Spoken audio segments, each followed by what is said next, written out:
सबके अंदर एक ईमानदार व्यक्ति होता है, आप सभी जानते हैं, और सभी के अंदर एक बेईमान व्यक्ति भी होता है, वो भी आप जानते हैं। नमस्कार दोस्तों, मैं हूं दिव्यांश। स्वागत करता हूं आपका दिव्यांश ब्रथरे यूट्यूब चैनल पर। आप में से कुछ पढ़ने वाले स्टूडेंट्स ने मुझे कमेंट में पहले पूछा था कि सर हमारे मॉक टेस्ट में हमारा स्कोर बहुत अच्छा होता है, लेकिन जब मेन एग्जाम हमारा होता है, जब हम रियल एग्जाम में बैठते हैं तो वहां पर स्कोर कम क्यों हो जाता है। देखिए, सबसे पहले मेरी एक बात आप समझिएगा और बहुत ध्यान से समझिएगा। जो आपका एग्जाम का लेवल है, जब आप एग्जाम को दे लेते हैं, उसके बाद जब आप प्रीवियस ईयर के एग्जाम को करके देखते हैं तो आपको हमेशा ऐसा लगता है कि ये एग्जाम बहुत ज्यादा सरल है। अभी भी आप एक काम कीजिएगा, 2019 के एग्जाम को उठा के आप देखिएगा और आपके अभी के जो मॉक टेस्ट है उनसे कंपेयर कीजिएगा। आपको मॉक टेस्ट थोड़े टफ लगेंगे। किसके कंपेयर में? जो 2019 का एग्जाम हुआ है उसके कंपेयर में। देखिए, मॉक टेस्ट में मार्क्स आने का कारण और एग्जाम में मार्क्स ना आने का कारण आज मैं आपको बताने की कोशिश करता हूं। देखिए, मॉक टेस्ट जब भी आप देते हैं तो 70% यूजर्स हैं, जो कैंडिडेट्स हैं, वो मोबाइल का यूज करते हैं मॉक टेस्ट देने के लिए, और जो बाकी के 30% ही ऐसे होते हैं जो लैपटॉप का यूज करते हैं। तो सबसे पहले तो वहां पर ही आपका जो टाइम कंजम्पशन है तो वहां पर डिफरेंस आ जाता है। मोबाइल में हम तुरंत देख करके टिक लगा सकते हैं और लैपटॉप में थोड़ा हमें टाइम देना पड़ता है, मतलब कि टाइम का अंतर आ जाता है। दूसरी बात, जब आप मॉक टेस्ट देने बैठते हैं तो आपके दिमाग में कोई प्रेशर नहीं रहता कि हमें टॉप करना है, यहाँ पर ये हमारी जिंदगी का सवाल है। मैक्सिमम जो कैंडिडेट्स होते हैं, भले ही वो सीरियस ही क्यों ना हो, वो ये सोच कर देते हैं कि ठीक है, अगर इसमें एग्जाम में इसमें नहीं आए, इस मॉक टेस्ट में अच्छे मार्क्स से नहीं आए तो क्या हो गया, हम बाकी के मॉक टेस्ट दे लेंगे। जबकि जो आपका एग्जाम होता है तो उसमें पूरे एक साल का प्रेशर आपके साथ में जाता है और साथ में जाती हैं बहुत सारी बातें आपकी जिंदगी से जुड़ी हुई। और अगर एग्जाम अच्छा नहीं हुआ तो मैं अपने दोस्तों को क्या बोलूंगा, अपनी फैमिली को क्या बोलूंगा, ये सारी बातें कॉन्स्टेंटली आपके दिमाग में चलती हैं। तो जो एग्जाम का प्रेशर होता है वो मॉक टेस्ट के प्रेशर से 10 गुना ज्यादा रहता है। 10 गुना ज्यादा क्या, उसका कोई कंपैरिजन भी नहीं कर सकते। इससे कि क्या होता है, आप वहां पर प्रेजेंट मोमेंट में नहीं रह पाते।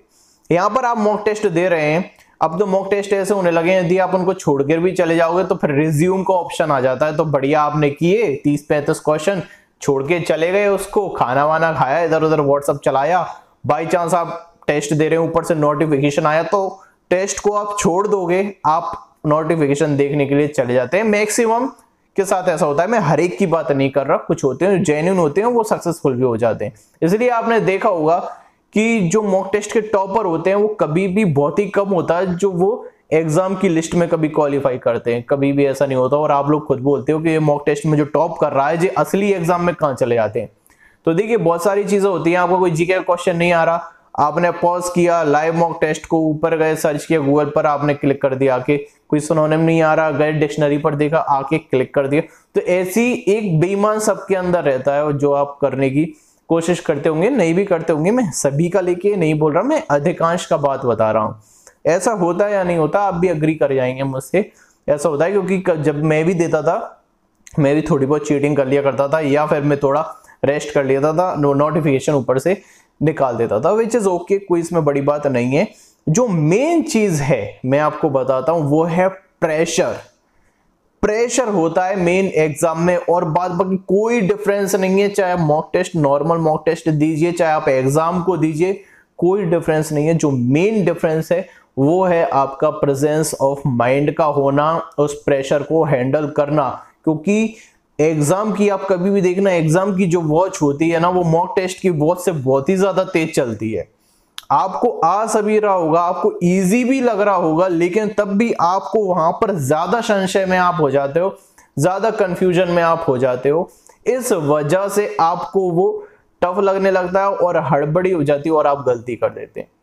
दूसरी चीज एक और मैं आपको बताता हूं मॉक टेस्ट के बारे में। देखिए, मॉक टेस्ट में आप तुक्के को ले सकते हैं, मतलब कि आप तुक्का मार सकते हो उसके अंदर, और कभी भी बहुत ही कम ऐसे कैंडिडेट्स होंगे। जैसे कि मैं आपको एक एग्जांपल देता हूं, मान के चलिए कि आपके 200 में से 160 मार्क्स आए किसी मॉक टेस्ट में, मतलब कि 80% एक्यूरेसी आपकी रही, मतलब कि 80% आपने सॉल्व किया।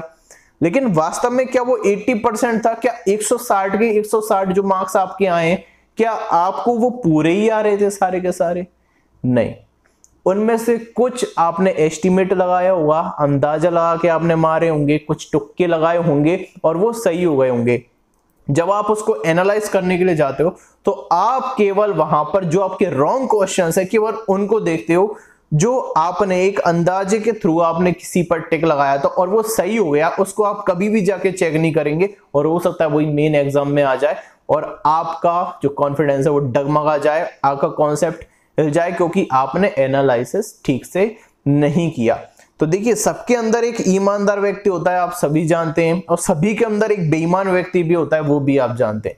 यदि आप ईमानदार व्यक्ति के साथ में रह के तैयारी करोगे तो एग्जाम में का जो प्रेशर है उसको आप इजीली एब्जॉर्ब कर सकते हो, आपको कोई भी परेशानी नहीं होगी। मस्ती रहिए और मेडिटेशन करते रहिए, सबसे बड़ी बात, और एनालिसिस प्रॉपर तरीके से।